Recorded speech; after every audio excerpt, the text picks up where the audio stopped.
Vamos a hablar de las restricciones en SQL Server. Existen dos tipos de restricciones, las restricciones con reglas y las restricciones definidas. Ambas son aplicables a una o más columnas con el fin de mantener la integridad, la precisión y la confiabilidad de los datos.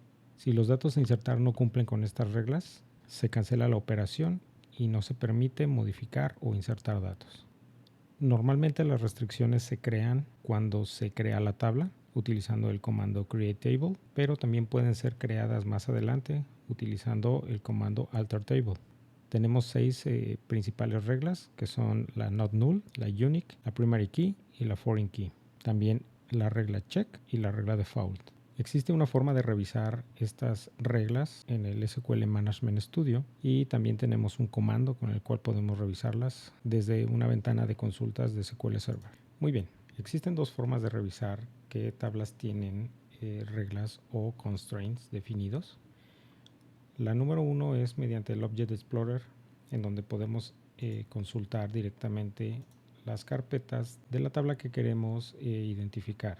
No todas las constraints se almacenan o se definen dentro de la carpeta constraints. Hay reglas como las de la llave primaria o campos únicos que se definen en la sección de keys. Si queremos consultarlo mediante comando, podemos utilizar este comando y como verán, aquí se muestran todas las reglas o constraints que se han definido para la base de datos. Puede hacerse de manera específica poniéndole una regla en donde table name sea igual a la tabla que queremos buscar. Como pueden ver, aquí solamente hay una tabla, pero pudiéramos filtrarla en el dado caso que sean varias y nos daría el mismo resultado. Ok, revisemos cada una de nuestros constraints. El primero que vamos a revisar es el SQL not null. Por default, todos los campos que nosotros creamos en una tabla siempre son null. ¿Qué significa esto? Que puede el campo no tener un valor asignado. Null significa que no hay ningún valor asignado. Por el contrario, not null significa que no se permiten valores no asignados. En SQL podemos tener tres estados: null, vacío o con un dato asignado. Entonces, bueno, como tal, la restricción not null le impide a SQL grabar valores nulos en cualquier campo de nuestra tabla. Si al querer hacer una inserción o modificación de datos no le enviamos un dato, lo que quiere decir es que enviamos un nulo, la operación se cancelará y no nos permitirá ni insertar ni modificar datos. Por lo regular, estas restricciones pueden hacerse al crear la tabla, pero también si lo requerimos más adelante podemos hacer la actualización. Veamos un ejemplo más práctico. Ok, en nuestro ejemplo número 1 vamos a crear una tabla en donde vamos a incluir dos campos, el campo ID y el campo name, y al campo ID le vamos a poner el valor not null y al campo name le vamos a poner el valor null. Con esto, ¿qué quiere decir? Que vamos a indicarle a SQL que nuestro campo ID nunca va a aceptar valores nulos o valores no asignados y name puede tener cualquier cosa. Entonces, bueno, creamos nuestra tabla. Se creó de manera correcta. Ahora sí, vamos a probar una serie de combinaciones para ver los diferentes escenarios que se pueden presentar con not null. El primero es un insert en donde vamos a insertar el valor 1 y le vamos a agregar como nombre Alex. Aquí no hay ningún problema porque estamos cumpliendo las dos reglas. Estamos mandando un valor aquí y un valor acá. Pero ¿qué pasa si ejecutamos el siguiente query? En donde solamente vamos a mandar un solo valor, valor de ID. Se ejecuta de manera correcta. ¿Por qué? Porque name dice que puede aceptar valores nulos y al nosotros enviar o no enviarle dato a ese campo, pues es como si estuviéramos asignando un valor nulo y esto es válido. La otra opción para poder insertar esto puede ser agregando coma null y con esto estaríamos haciendo lo mismo que hicimos anteriormente, ya sea que no mandemos ningún dato o mandemos el dato null, cumplimos con esta regla. Pero ¿qué pasa si lo hacemos ahora al revés? Si ahora en vez de mandar el ID mandamos el nombre, falla. Esto debido a que El campo ID sí tiene la regla de not null, por lo cual sí requiere un valor. Como habíamos comentado anteriormente, podemos modificar la tabla y la columna para cambiar el valor nulo por not nulo. Si nosotros tratamos de ejecutar este query, nos va a marcar error. Esto porque esto altera la persistencia de los datos. Si yo consulto la tabla en este momento,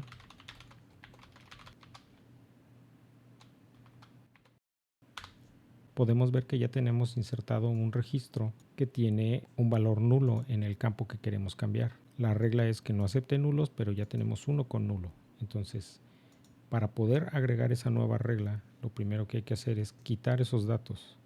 En este caso lo que voy a hacer es cambiar el valor. En vez de que sea nulo, lo voy a cambiar a vacío. Y con eso ya debería de permitirme crear la nueva regla. Ok, ya se actualizaron los datos. Volvemos a consultar la tabla y ya no existe ningún valor nulo. Entonces, si ahora intento generar mi regla, me lo permite de manera correcta. Desde el SQL Object Explorer podemos refrescar aquí la tabla y al visualizar los campos podemos ver que tenemos el campo ID con la regla del not null y ahora también tenemos el campo name con la misma regla del not null, a pesar de que al inicio lo creamos con null. Si yo intento insertar un registro con ID 5 con nombre en nulo, me debe de detener indicándome que la columna rompe las reglas del not null y que es importante agregar un valor. Ahora veremos la restricción unique. La restricción unique sirve para garantizar que los datos que se están insertando en una tabla, ya sea en uno o varios campos, no sean valores duplicados y solamente tengamos un solo registro. Como por ejemplo, pues en una base de datos en donde tenemos a los estudiantes, lo importante es tener una sola vez cada estudiante. Otra causalidad de nuestro manejo de unique es que si el campo nos lo permite, podremos almacenar valores nulos. O bueno, podremos almacenar un solo valor nulo, lo que quiere decir que un solo registro contendrá el dato null en la columna que nosotros especifiquemos, siempre y cuando no tenga la regla de not null. Ok, veamos ahora los ejemplos. Nuevamente vamos a crear una tabla en donde vamos a utilizar otra vez el campo ID y el campo name. Solo que ahora en vez de ponerle not null, le vamos a poner unique al campo ID. Entonces creemos nuestra tabla, listo. Vamos a revisar nuevamente ejemplos. Si yo inserto este comando, no hay ningún problema porque la tabla está vacía. ¿Qué pasa si inserto el siguiente comando? En donde voy a poner un ID 2 con nombre Alex. Este nombre está repetido. Ok, al ejecutarlo no pasa nada. ¿Por qué? Porque estamos agregando un ID 2. Sigue siendo un ID diferente, un ID único. Y el nombre es el que puede repetirse las veces que sea. Ahora, si ejecutamos la siguiente combinación, que es null con adel, se corre de manera correcta. ¿Por qué? Porque estamos agregando un valor único, que es el valor null. Y como no estamos incluyendo la cláusula not null, sigue siendo válido y nos permite grabar los datos. Pero ¿qué pasa si yo intento lo siguiente? Me va a avisar que hay una violación de la regla porque la regla dice que no permite duplicados y yo ya estoy insertando un duplicado. Estoy agregando un segundo null, lo cual ya no es válido. Y con este último escenario pues volvemos a incurrir en una violación del ID, ya que volvemos a querer insertar un valor duplicado, que en este caso es 1, con el primer registro que intentamos insertar. Bueno, si ahora consultamos los valores de la tabla, podremos ver que los IDs son únicos. Tenemos 1, 2 y nulo. Como en la regla anterior, también se pueden editar o quitar las constraints. En este caso tenemos aquí creada nuestra constraint. Cuando creamos nos la agrega en keys y le asigna un nombre, aunque de este lado nosotros al crear la tabla no se lo asignamos. Bueno, podemos venir y borrar esta constraint o podemos agregársela a otros campos. En este caso podemos intentar otra vez con el comando alter table agregar un add constraint indicándole el nombre. Es importante mantener una nomenclatura. Siempre para las constraints de unique hay que ponerle al inicio IQ, guión bajo, constraint y después el nombre del campo que se ve afectado por la restricción. Esto para poder identificarlas más fácilmente. Si yo ejecuto ahorita esta constraint, me va a mandar un error. Esto porque estoy tratando de crear una constraint nuevamente sobre un campo que no cumple con las reglas. Las reglas no solo son del momento en el que tú la creas hacia adelante, sino también son hacia atrás. Lo que quiere decir que no podemos tener datos duplicados en el campo que queremos crear o en el que queremos agregar la restricción. Entonces, si por ejemplo yo modifico mis datos, los reviso, ya tengo un dato diferente en cada uno de los registros y ahora sí, al intentar crear mi restricción, se crea sin ningún problema. Si yo reviso los datos, siguen estando de forma correcta, y si yo intento agregar nuevamente un dato que incumpla la regla con uno de los datos que ya existen, ahora ya no me va a dejar, me va a decir que estoy cometiendo una violación a la regla o a la restricción, me va a decir cuál es el constraint que se está aplicando o al cual no se está cumpliendo la regla, y me va a decir por qué. Insertar un valor duplicado en esta tabla, y incluso aquí me dice qué valor es el que estoy tratando de agregar. Muy bien, ahora vamos a ver la restricción primary key. Las primary key pueden ser para una o varias columnas. Estas restricciones es una combinación de la restricción unique, de la restricción not null, y en parte ayudan a poder identificar y resolver más rápido nuestras consultas en SQL Server. Estas generan a su vez índices y otros mecanismos que hacen que cuando nosotros busquemos un dato sea mucho más rápida la búsqueda y no tengamos que esperar tanto tiempo por una respuesta. Si la primary key es definida sobre una columna, aplicará todas las reglas al mismo tiempo. Si llegase a aplicarse en varias columnas, cada columna en lo individual podrá tener datos duplicados, pero en lo general todas las columnas deberán tener o contar con registros que no tengan datos duplicados en todas estas columnas marcadas como primary key. Otra diferencia importante es que las primary key no aceptan valores nulos en ninguno de sus campos. SQL las identifica con una llavecita.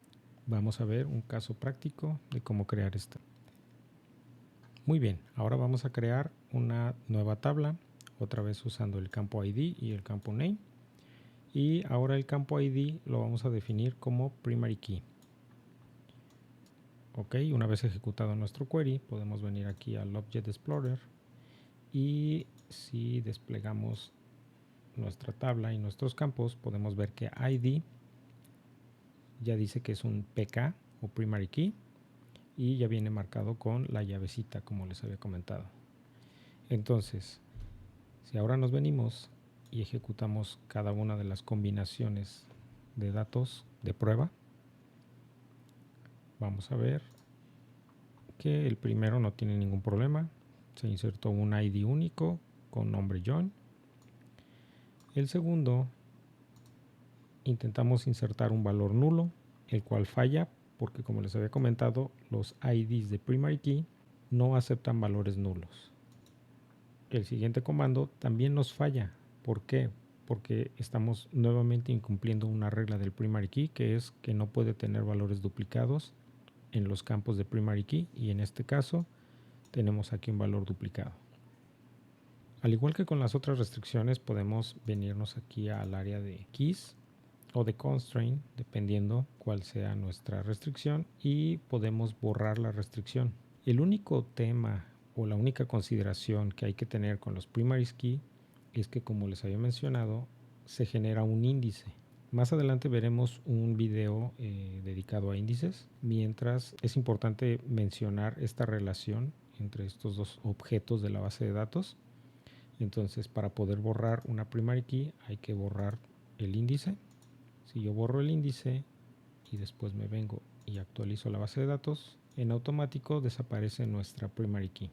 Ya nuestro campo ID ya no tiene la llavecita ni el indicador de PK.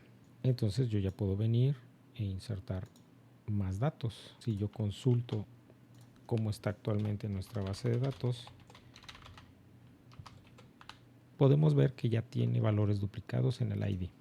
¿Y qué pasa si yo intento crearle nuevamente la restricción? Puedo crearla con el comando alter table como todas las demás, pero ahora va a ser con un add primary key y el campo o los campos que queremos que pertenezcan a la restricción.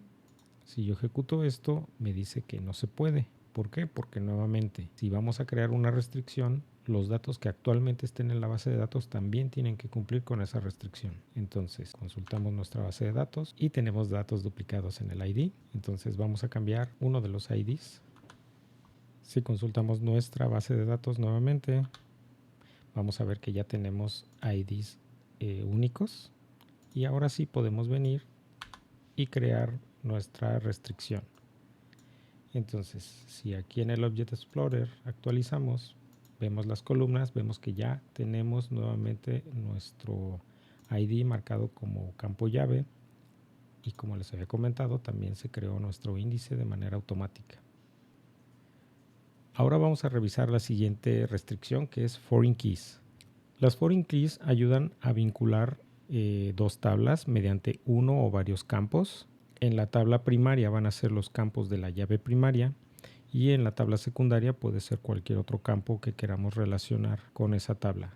Normalmente es el mismo campo, pero en una tabla va a ser llave primaria y en otra va a ser llave foránea. Estos campos también ayudan a mantener la integridad referencial de los datos.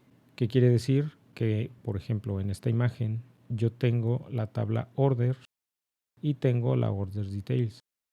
Entonces yo no puedo crear un detalle de una orden que no existe.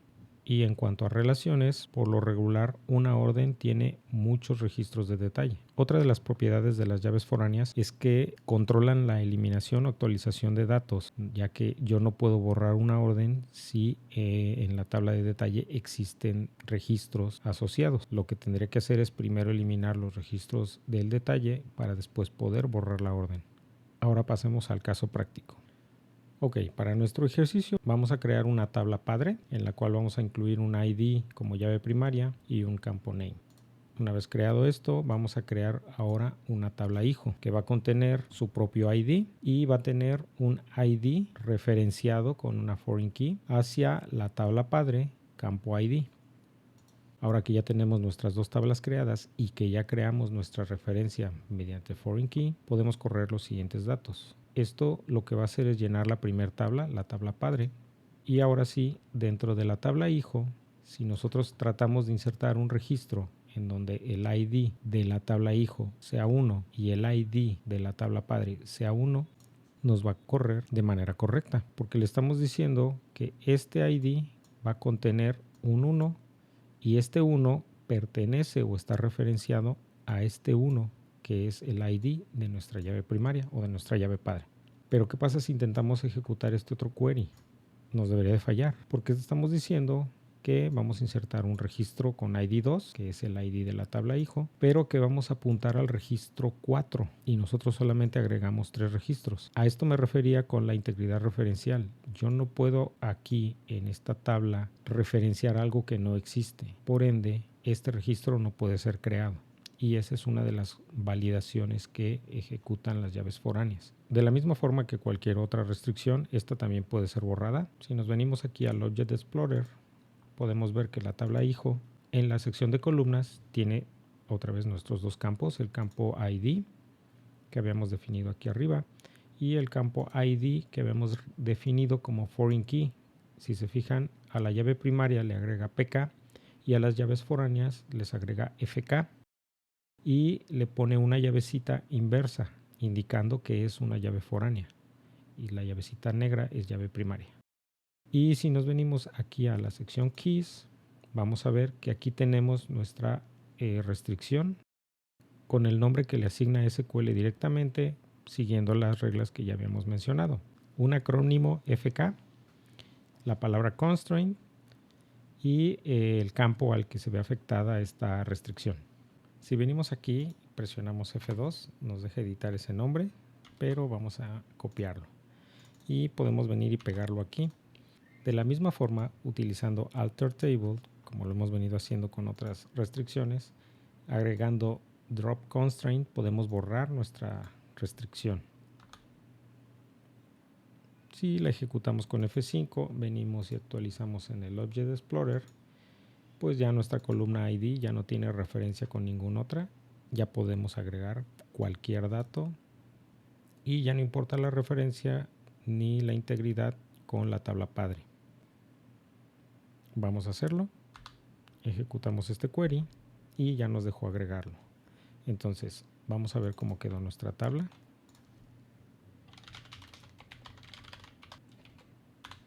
Y como pueden ver, pues ya tenemos nuestro registro con un ID que ya no pertenece al ID padre, que no tiene ninguna referencia y que no importa que no exista.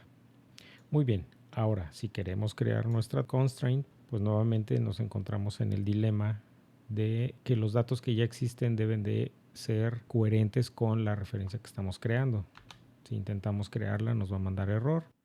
Entonces lo correcto aquí es deshacernos del registro 2 o reemplazar su valor. En este caso vamos a deshacernos de él. Delete constraint where id igual a 4. Muy bien, ya lo borramos.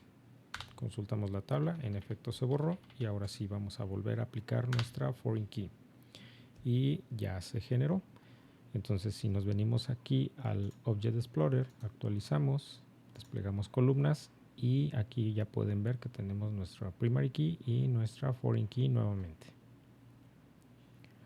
Muy bien, ahora vamos a revisar la restricción check.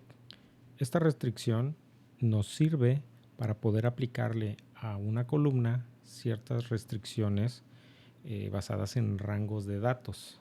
Esto quiere decir que cuando insertemos o modifiquemos un dato, este deberá de cumplir ciertas reglas o restricciones, ya sea que sean mayores, que sean menores, que sean iguales, etc. Para ello podemos utilizar los siguientes operadores: AND, OR, BETWEEN, IN, LIKE o ISNUL. En el caso de que lleguemos a utilizar ISNUL, pues podemos llegar a tener respuestas como true o false o UNOW. El valor UNOW normalmente es devuelto cuando se ve involucrado un valor null dentro de la validación. Otra cosa importante es que las restricciones check pueden tener una o más restricciones en una columna o en varias columnas dependiendo la necesidad. Vamos a ver un ejemplo. Muy bien, nuevamente vamos a crear una tabla con un ID, con una llave primaria, con un campo name, con un valor de 50 caracteres y vamos a crear un salario del tipo entero. Este campo salario vamos a agregarle la regla check y esta regla check va a hacer que nuestro salario siempre debe ser mayor que 0. No vamos a aceptar 0, no vamos a aceptar valores negativos. Entonces creamos nuestra tabla y ahora la vamos a poner a prueba. Si ejecutamos nuestro primer query, se ejecuta de manera correcta porque tenemos un dato ID1, cumple con la regla primaria, un valor de texto y un valor de 350 que exactamente es mayor que 0. Si ejecutamos el siguiente query, pues nos va a fallar. ¿Por qué? Porque como la regla dice, debe de ser mayor a 0, no igual a 0.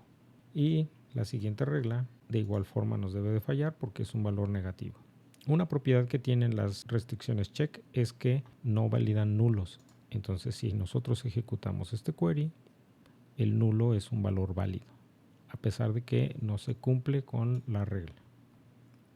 De igual forma que las otras restricciones, nosotros podemos venirnos aquí al Object Explorer y podemos ver nuestra restricción. En este caso empiezan con CK, las restricciones check, y de igual forma llevan guión bajo, la palabra constraint, guión bajo y el campo en el que se ven afectados. Entonces podemos nosotros seleccionar aquí con F2, copiamos el nombre, podemos venir y borrar nuestra regla. De esta forma ya nuestra tabla nos permite aceptar cualquier dato, ya no tenemos ninguna constraint y podemos meter cualquier dato que nosotros queramos. Si más adelante queremos volver a crear esta regla, podemos agregarla utilizando alter table para crearlo sobre nuestra tabla y ahora vamos a utilizar el comando add constraint. Nuevamente le incluimos un nombre y agregamos check y nuestra regla. Damos F5, ya corrió de manera correcta, venimos al Object Explorer, actualizamos y en constraint ya tenemos nuestra regla creada de manera correcta. También tenemos la posibilidad de desactivar nuestros check. ¿Qué pasa? Posiblemente cuando queramos hacer un bulk insert o una inserción masiva de datos, la inserción se vuelva muy lenta precisamente porque tiene que hacer estas validaciones. Bueno, podemos indicarle a SQL que no lo haga, que no valide, con el riesgo de que pudiéramos insertar un dato incorrecto. Pero bueno, podemos utilizar el comando alter table indicando el nombre de la tabla y después con el comando nocheck constraint y le vamos a dar el nombre de la constraint. Con esto nos va a desactivar específicamente esta constraint, o podemos utilizar el comando all y nos desactiva todas las constraints del tipo check que estén dentro de esta tabla. Si una vez terminado nuestro proceso queremos reactivar las reglas check, podemos reactivarlas nuevamente utilizando alter table, el nombre de la tabla, y ahora poniéndole check en vez de no check, y constraint y el nombre de la restricción que queremos reactivar, o nuevamente usando all podemos reactivar todo lo referente a las check de esta tabla. Hay un comando más que nos permite validar o confirmar los valores dentro de nuestras tablas. ¿Qué pasa si al haber desactivado nuestra tabla insertamos por error datos que no cumplen con la regla? No había ningún filtro, no había ninguna validación que nos detuviera. Entonces, si ejecutamos este comando, lo que va a hacer es revisar el contenido de la tabla y nos va a decir si nuestra tabla está en orden o si llegamos a insertar datos que no cumplieron una o varias de nuestras reglas check. En este momento yo no tengo datos que incumplan las reglas, por ende no me mando ningún mensaje de error, pero sí es importante que si llegas a desactivar las reglas, corras este comando para después confirmar que todo sigue en orden y no solo reactivarlas con datos incorrectos. Por último tenemos la restricción default. La restricción default básicamente lo que hace es proporcionarle a la columna un valor predeterminado. Esto quiere decir que si tú intentas ingresar un valor nulo dentro de una columna, si ésta tiene definido un default, ingresará ese valor a la columna y no te dejará el valor en nulo. Vamos a verlo gráficamente. Muy bien, nuevamente vamos a crear una tabla en donde vamos a crear un ID del tipo primary key, un nombre con valor de 50 caracteres y vamos a crear un campo employee date, que puede ser el cumpleaños o fecha de ingreso de algún empleado. En este caso le vamos a decir que el tipo de dato es datetime, que no acepte nulos y que por default le agregue la fecha del día. Entonces, bueno, ejecutamos nuestra tabla, se creó de manera correcta y ahora sí, vamos a correr nuestros escenarios. El primer escenario es insertar un registro con ID 1, con nombre en Lawrence y con una fecha del 22 del 10 del 2016. Si corremos esto, corre de manera correcta, no tiene ningún problema. Y ahora vamos a correr un escenario 2. El escenario 2 es lo que queremos validar. ¿Por qué? Porque no vamos a enviar una fecha. Entonces, como no vamos a enviar ninguna fecha en nuestro campo employee date, debería de aplicar la regla del not null, que esto debería de generar un error porque no estamos enviando el dato. Pero como le estamos poniendo que asigne una nueva regla también que es default, pues debería de reemplazarnos este not null que vamos a ingresar por la fecha del día. Entonces vamos a ejecutarlo. Ok, ejecutó de manera correcta y ahora podemos venir y consultar nuestra tabla.